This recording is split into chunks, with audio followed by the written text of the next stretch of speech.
Thanks so much for stopping by, everybody. This is Budget Wine with Bacchus Bruce. Very pleased to have you here again. And we've got the 2015 Año Verde Pinot Noir. This is coming out of Santa Barbara County, and we have a great backstory to tell you about. So let's jump right into it. The 2015 Año Nuevo Pinot Noir from Santa Barbara County is the result of a partnership between the Lang Twins family winery out of Lodi and Christy Coors-Facelli. Christy happens to be the great-great-granddaughter of Adolf Coors. Yes, the Coors beer. Which leads me to ask the famous question about going into the wine business. How do you make a small fortune in the wine business? By starting off with a large one, of course. Christy is best known, however, for being the face behind Goose Cross Cellars out of Yountville. Goose Cross makes beautiful wines, and you're going to pay for them. They're not cheap. Her winemaker, and the man behind Año Nuevo Pinot Noir, is none other than Bill Nuncaro, who did a stint at Duckhorn and is the winemaker who put Paradox wines on the map. Again, wines that aren't cheap. Napa doesn't really make much budget wine. So given the pedigree of the players that put Año Nuevo together, we should have a knockout Pinot Noir, one that is certainly worth more than $4.99 at the grocery outlet. Here are the tasting notes on the 2014 Año Nuevo Pinot Noir from the previous year.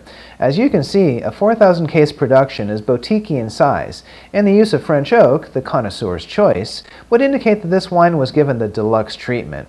The production is up from just under 3,000 cases in 2013.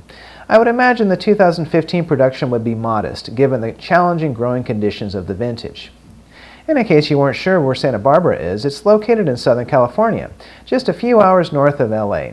It truly is one of the most delightful wine regions in California. Marine influence pushes deep inland in the unusual west-east orientation of the valley.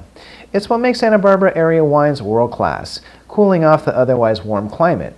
Pinot Noirs perform consistently well here. Here's some fun facts about the wine.